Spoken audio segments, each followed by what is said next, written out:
Стартуем в Москву с одноименного вокзала.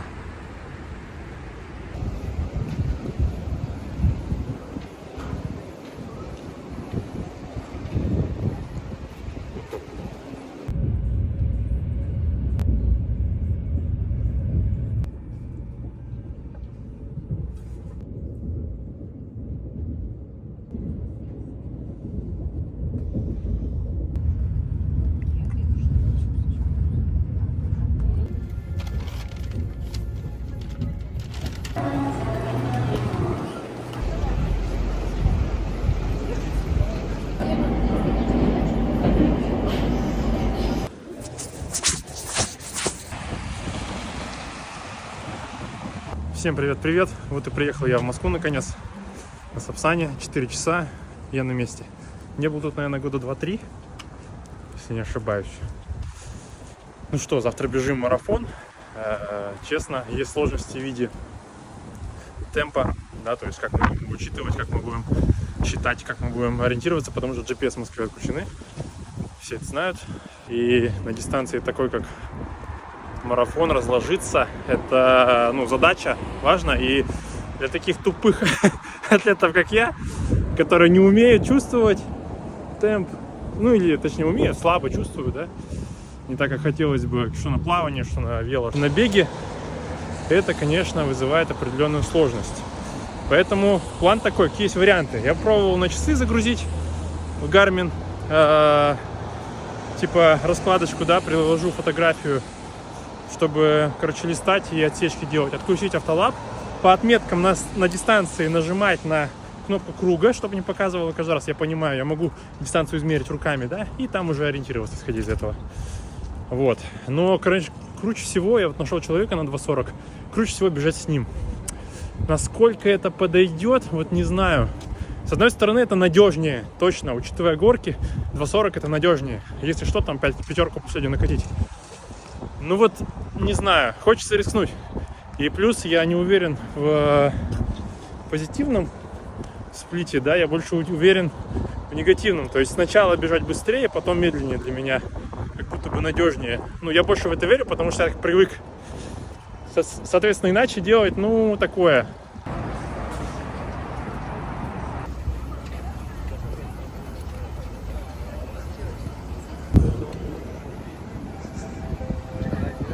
Встречусь со своим коллегой, с которым бегал один из своих первых полумарафонов. Антон зовут. Жизнь уже нас раскидала настолько, что он уже сейчас занимается у Степы Киселева. Выиграл в спортмастере ведение и 25 тысяч рублей. Вообще молодец. Народу просто миллиард, конечно. Очень много. Непривычно сильно, потому что после Черногории совсем не то. Что могу сказать по своей подготовке, да? Вообще решение бежать московский марафон шло внезапно, потому что я хотел в декабре в Португалии, что-нибудь такое, да, потому что в Черногорию мы планировали вернуться, в Питере мы на время, и пробежав 15 сентября, по-моему, 30 километров на Пушкина СПБ по 3:39, 3:38, за час 49, понял, что нога есть, ножка есть. Планировал марафон вообще там ноябрь-декабрь, но коли нога есть, что бы не пробежать раньше, раз уж на московском марафоне я планировал побывать, почему бы это и не сделать сразу же, не отходя, так сказать, от кассы. Доехать тут, снять вам видео. Вот сколько туалетов. Очень много. Не счесть буквально. Вот это я понимаю. Но хотя, мне кажется, даже этого количества может быть мало. 100 пудов очереди будет вот так вот до конца, как на Пушкина СПБ в целом. Мой подписчик, он там со своими ребятами хвалил. Антон Осипов. Если полистать на канале на первые видео, то вы его найдете. Но сейчас он, конечно, уже время много прошло. Он стал такой сединой, такой сединой с щетиной, с бегом подзавязал, но решил, вернуться. Некогда, да. Да. Семейная жизнь, такой уже весь... Ночами бегаю. Весь пошарпанный, такой весь в капюшоне. Ну чё, из 3 выбежишь, да? Кого, 3:25. Отлично, давай. Я больше... Как тебе, как Степа Киселев, как тренер, нравится вообще? Да, отлично все, только не знаю. Есть отличия от нашего предыдущего тренера? Ну, он отвечает. Это очень смешно. Когда его пишешь. Это очень смешно. Он говорит, План отвечает. Вовремя, да, скажи? Вовремя план. План вовремя. Блин, это же очень жестко, конечно. Ну ты уж тренера не боишься, да? Вообще, я смотрю, бесстрашный. Да его здесь нет, а где он? Сейчас он сзади на тебя это. 37 минут там что-то. 37? Ну пойдет 37, неплохо. 37 тоже надо, знаешь ли, пробежать. Вот по погоде нужно было сегодня десятку бежать. Это вот самый кайф вообще был бы. Никаких вот на этих горок, на напряженке там. Короче. Многие из вас еще и смогли с нашими энергетическими напитками, которые поступали на тобой. Че? Энергетические напитки, пивас выдают. Набирай пивас. Вот куча вот таких стоек, которые проверяют медицинские справки. Соответственно, у меня все проверили. У Антона тоже все окей. Идем получать номера. Собственно, идем по номерам. Мой номер 16 тысяч. Соответственно, я иду на 42,2, 16 тысяч. Мне вот туда.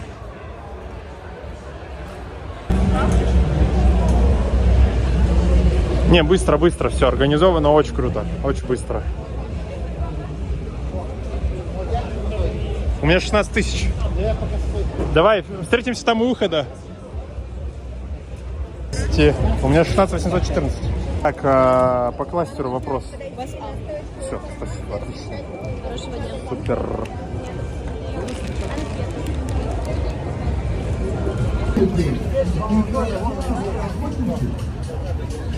По-моему, это гели Александры Морозовой. Если не ошибаюсь, да. А может, она просто амбассадор. Короче, бизнес процветает. И мне в них это комфортно. Блин, тетя Галя, ты что, уже съел? Антон, не так быстро. Я голодный. Спасибо, тетя Галя. Ну, извините за забитый рот. Мы соблюдаем все правила и за 48 часов начинаем закидывать углеводами. И 48 осталось. Извините, пожалуйста, я проживал. Короче, купил футболку себе Under by Me на старт. И купил себе магнитики за 700 рублей. Футболка за 3600. В целом, цена, ну, конечно, цена норм. В России, на самом деле, что круто, что есть свои производители, и у них между ними потихонечку уже конкуренция какая-то есть, уже есть выбор какой-то, хотя тут, конечно, просто ад. Ну, то есть, в палатке Грипп просто столько народу, просто жесть, ну, то есть, это невероятно. Ну, и народу, в принципе, очень много, это главное мероприятие, на которое они вынуждены, ну, как, нужно продавать, ну, желательно без скидок, сливать, ликвидировать остатки, да, то есть, ну, бизнес работает, спортивный бизнес здесь работает, это очень круто. И вот у меня в целом та маечка была старая, но она, короче, неудобна. Материал у нее довольно прилипучий и плохо высыхает. Я вот хочу затестить Under by Me, поэтому взял зебры, были расцветки более такие экстравагантные, может, покажу, но Антон, конечно, оказался против. Он сказал, ни в коем случае эти петушиные не бери майки. Я взял такую, минимально петушиную, вот. В общем, увидите все. В целом-то больше ничего стали не брать, потому что в Черногории у меня доступ к трейдину, там все гораздо дешевле и проще. То есть там какой-нибудь Adizero или Nike какой-нибудь хороший. В целом за эти же деньги или дешевле можно взять. Ну, как бы, а здесь, понятно, они в 2 раза дороже. Антон рассказывает, что последняя тренировка у него была 35 километров. Нет, большая. я не пробежал, Не пробежал. потому что я болел, да. Надо учитывать, что он, говорит, болел, успел переболеть ковидом, но это вообще жесть. То есть вообще кто-то не может вообще бежать после такого, поэтому У меня было 2 макс по часам 53, упал на 52 после победы. говорит 53 на 52, но единица ничего не значит на самом Ну деле. да, ну, сейчас они мне показывают там, после вот этого обновления часов, они же там скорректировались что-то. Он напишет примерно, ну, так и 3.26 марафон. Ну, я думаю, То что есть- может быть чуть лучше, я могу на самом деле Часы пишут ему prediction time 3.26, мои пишут 2.41. Вот. Ну, примерно чуть лучше, наверное, и у него, и у меня, наверное, можно пробовать. Но опять же, завтра горки будут жесткие и непонятки с тем, как контролировать темп. Поэтому вопрос открытый. Короче, идем сейчас в Яндекс.Маркет, чтобы отправить себе набор Зелинский, который нам дали в стартовых пакетах. Кстати, когда видел еще на белых ночах. Ну, короче, то, что организовывает беговое сообщество, то вот они круто делают. Очень большой, стартовый, щедрый. Ну, у нас люди разбалованы, но как элемент маркетинга, мне кажется, для бренда это очень круто, когда твой товар могут попробовать просто там, не знаю, тысячи людей. И самое главное, мне нравится попадание в целевую аудиторию. Смотрите, спортом часто занимаются и в забегах участвуют те, кто, ну, сейчас уже такое, спорт штука не первой необходимости, да, и участие в забегах, все такое, это уже, я бы не сказал, что довольно обеспеченные люди, но те, которые могут себе позволить, я бы к целевой аудитории частично бы отнес тех, кто участвует в таких забегах, когда слот стоит там 5000 или больше, хотя слоты стоят в целом, ну, недорого, я считаю, довольно доступно. Представляете, бегун уходит, ну, как правило, жену это бесит. В моей концепции у меня жена меня поддерживает, да, но все равно я понимаю вот это, вот, знаете, ощущение, когда какая-то суета начинается, и тебе домой часто нужно прийти с чем-то, да, как-то ты должен это оправдать. И был бы я женой, я был бы рад, если бы мне муж, вот он стартовый там сбегал, и мне принес набор косметики. Ну, не кайф ли? Бренд сам по себе классный, так еще и вот такое, ну, как бы, такой жест. Мне кажется, вот здесь вот попали прям четенько. Вот.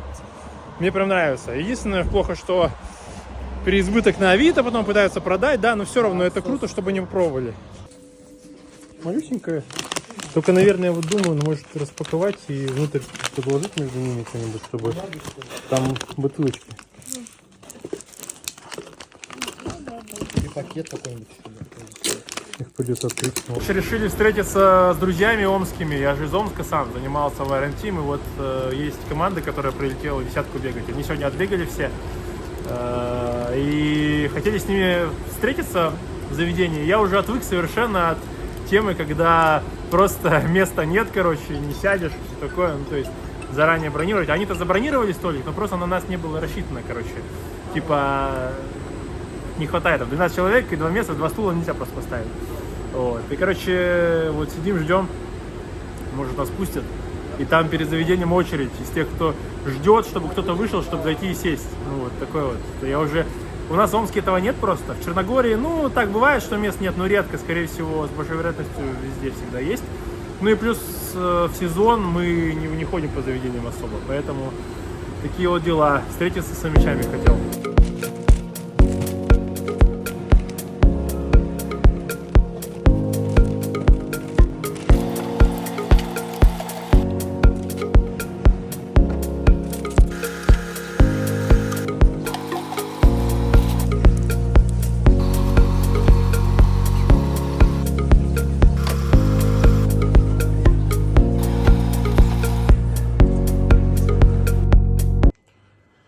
Доброе утро.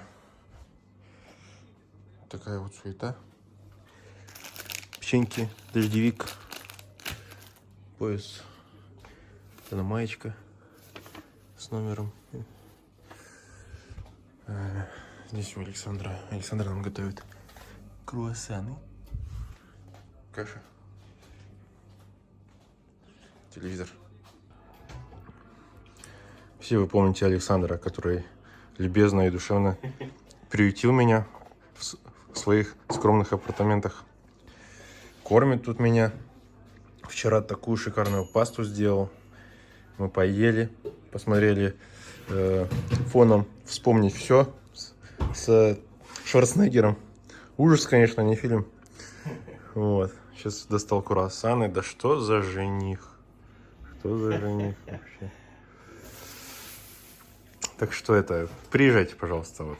Он вас приютит, если что.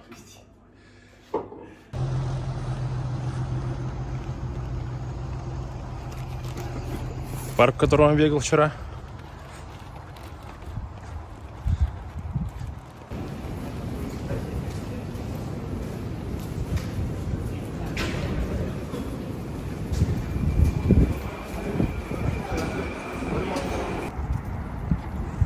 Что-то состояние какое-то вареное, что-то нет.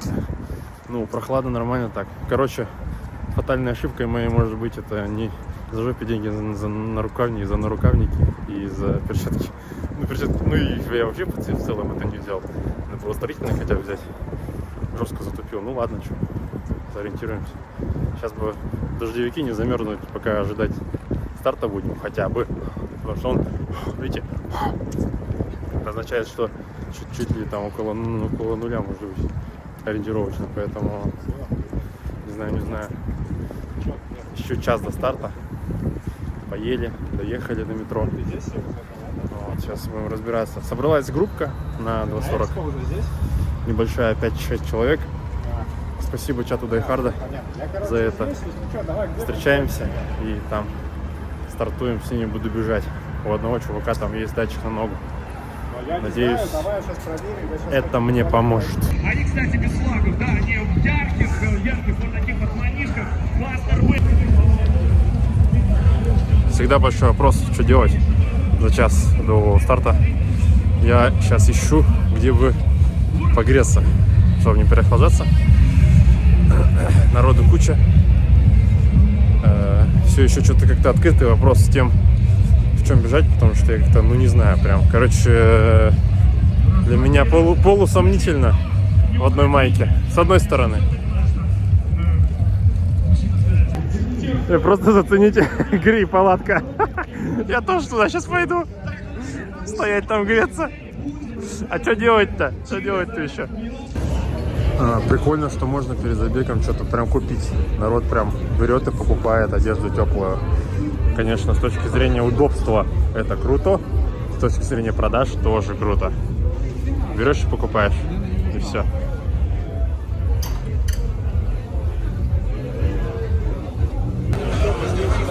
Вот у чувака классный костюм. Вот кто разбирается.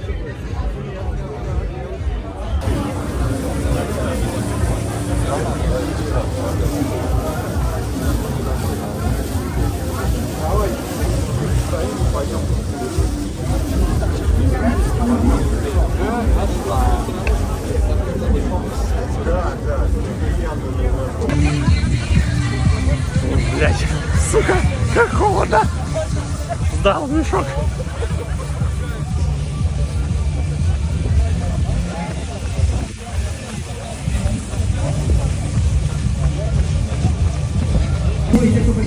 Мой пейсер на 2.40.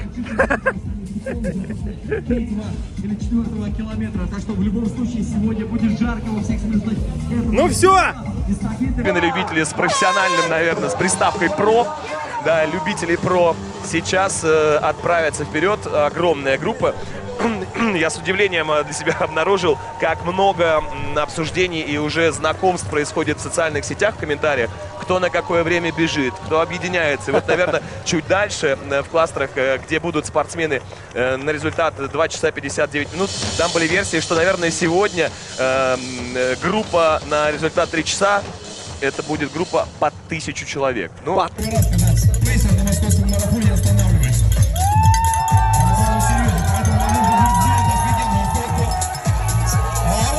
представители клуба «Пыльные газели» стоят и болеют за остальных.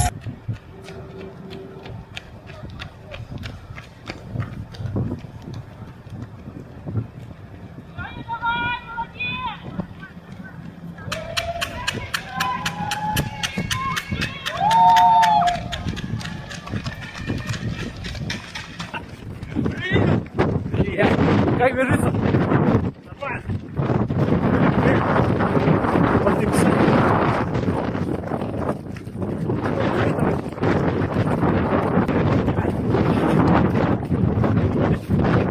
Я цель давай еще. Смотри, ты сейчас устанешь. Я там по 3:30 бегу.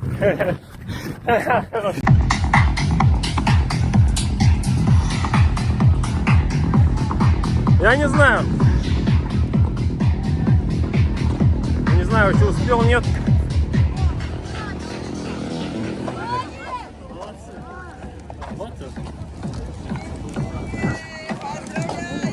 Спасибо, спасибо.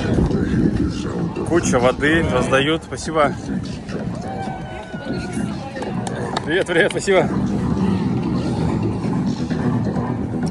О, сейчас буду пить. Короче, банан я съел, дали одеяло. Ну, я бы вот сейчас вот так прилег бы и все, и лежал бы. Но, бля, холодно. Надо идти быстрее за пакетами. И все. Ой. Бля, гонка вообще нелегкая. Вообще, блядь, нелегкая ни разу. Нахер вообще это... я не знаю. Надо было выбирать не этот. Не, короче, не эту какую-то надо было взять. Что-то не доел, походу. Чувствую немножко недомогания. Не знаю, что сказать, короче. О, сейчас попозже выйду еще в эфир. Может, еды дадут какой-то? Итак, московский дайхард. Вот он, московский дайхард. Спасибо, сохранили. Московский дайхард. Вот ножка, вы немножко, смотрите, вот он, дайхард московский. Если бы не дайхард, я бы вообще ничего не смог. Тащил всю дорогу, подсказывал темп, датчик помогал. Его. Красавчик, как впечатление? Стараюсь, но походу перебегиваю. Сейчас надо из 2:40. Я денек отдохну. И? Завтра снова. Красава. Все, сейчас спать, бухать. Давай. Завтра отдыхать. Все, всем бег. Давай, красава.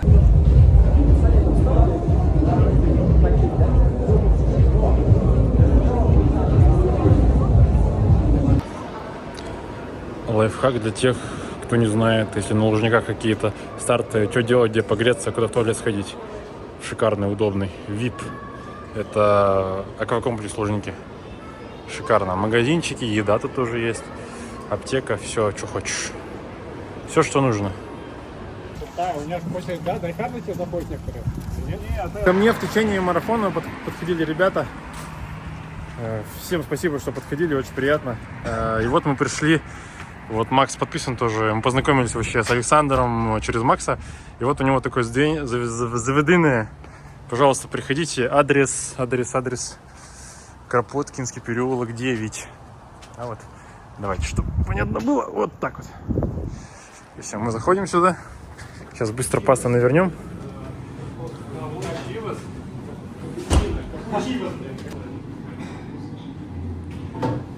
Такое небольшое заведение. Порция просто царская. Просто смотрите, я не знаю, всем так делают или нет. Или когда только строгий дяденька приходит. Ну, порции супер вообще. Приходите. Old Grinder.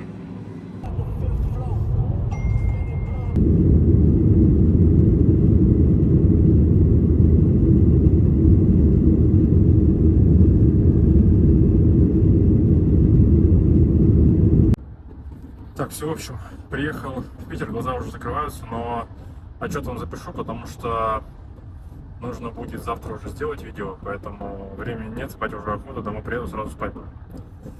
Итого, по гонке, что мы имеем? В целом, гонка определенно классная, к посещению, наверное, стоит, если есть подготовка с запасом. Я бы не сказал, что я был с запасом, но, наверное, на самом деле, на тот пульс и темп, с которым я работал, я был с запасом. Ну, то есть, условно говоря, средний пульс у меня показывает 164, да, на гонку. Ну, это с хорошим для меня запасом. То есть, в целом, если было без запаса, было бы что-то типа 170. Сама по себе раскладка, можете посмотреть в Страве, тоже неплохая. Там вообще на некоторых участках гонки я смотрел на часы, и там было 156. Ну, то есть, вообще. То есть, поглядывал 160 иногда, 165. Конечно, это из-за температуры, то есть не такой высокий пульс, потому что, скорее всего, все равно большой показатель, сильный показатель того, как гонка прошла и как отработали гонку, это ощущение после, да, насколько забиты ноги, как они, как бы, недомогание есть оно или нет, это говорит о том, что в целом доели вы или нет, допили или нет, да, необходимо восполнили, короче, ресурсы. Ну и мышечная подготовка — это вот о том, что, как бы, короче, готовы или нет на гонку. Многие в целом сразу говорят вам об этом. Если потом проблематично подниматься по лестнице или там поднимается температура, или вот пульс покоя, например, у меня вот сейчас в целом 60 ударов примерно, 60-70, да, это окей. То есть, ну, у меня после гонки, может быть, час-два там отходняк был, пульс был около там 100, может быть, да, когда я иду То есть в целом у меня в покое, если он там 80-90, если стресса большого не было, да. То есть я уже после гонки примерно в течение нескольких часов понимаю, насколько я встрял и зашел в долг или нет. Это понятно сразу. Поэтому я могу сказать, что по своим ощущениям для себя сбегал с небольшим запасом. Если бы это были идеальные условия, наверное, это было бы 2.36, 2.35. Но опять же, где же эти идеальные условия это взять? То есть какой-нибудь Берлин или Валенсия, только если. Поэтому, не знаю, само по себе вот маршрут, как это все организовано, очень понравилось. Москва город прекрасный, красиво очень. Погодка, ветерочек был, будь здоров. В спину тоже иногда дул, кстати говоря. Но последние 10 километров, конечно, были с большим трудом. Еще получилось так, что в целом в пачке мы работали в голове пачки на самом деле, не так, что там отсиживались, да. Большое спасибо Александру Голицыну из Дайхарда и из клуба «Пыльные гантели».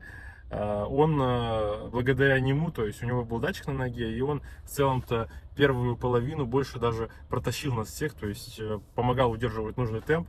Мои часы вообще в конце забега показали 35 километров, то есть в течение показывали неправильно. Отсечек на каждый километр то ли я не замечал, то ли их не было на каких-то километрах, я так и не понял. И поэтому я когда нажимаю, спустя 2-3 километра я хоть и поставил себе среднее время круга, чтобы показывало, да, но если пропустил одну отсечку, все, он показывает среднее время круга, там 9, 13, 15, 20 минут, ну, короче, мимо все. Поэтому доставать бумажку я так ни разу не достал, свою шпаргалочку я распечатал себе, там отсечки какие должны быть, чтобы уложиться до 2.40, ну, на 2.38, но я так ни разу не достал. Ну и в итоге по ощущениям, в 28 километр, я вот там видео есть, я увидел тренера, взбодрился, ну, думаю, все, пора раскатывать. Там как раз спуск был, но я ушел вперед и потихонечку всех добирал.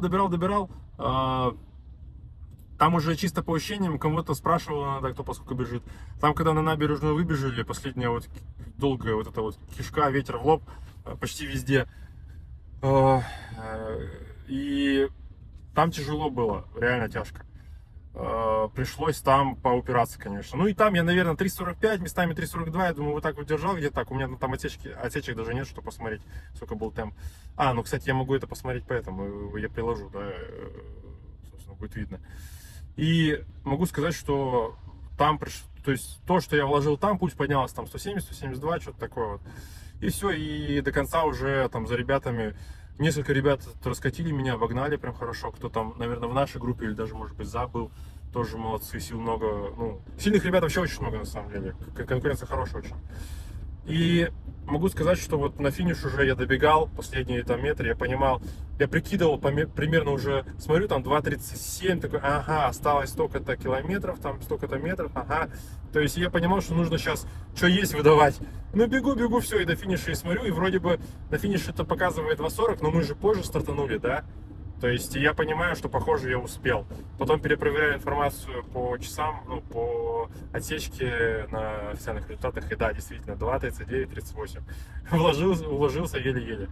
Поэтому, что есть, то есть. Я в целом доволен.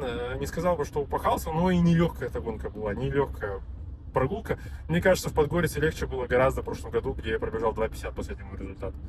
Вот. Там мы бежали по 4, да, там хоть и тоже работали в голове в основном вдвоем, но там и набора меньше. Ветер тоже там был, но там все равно легче она была, короче, гораздо гонка. И погода лучше. Но тут, я думаю, какая-то энергия тоже, организм, стресс какой-то получил из-за холода. Как ни крути, тем более я без рукава, без перчаток был, тоже, наверное, сыграла роль. Но в целом-то и все. Еду я, на самом деле, не доел. В конце почувствовал, вот там на видео у вас же было, что я почувствовал недомогание большое. Ну, такое небольшое. И это тоже, ну, я размешал просто в мягкую флягу жидкие углеводы, изотоник. Концентрированный такой сироп получился. Я его пил, водой запивал. В конце только влез, заставил себя уже там на 32-м что-то километре гель с кофеином съесть, и все, и больше не было ничего.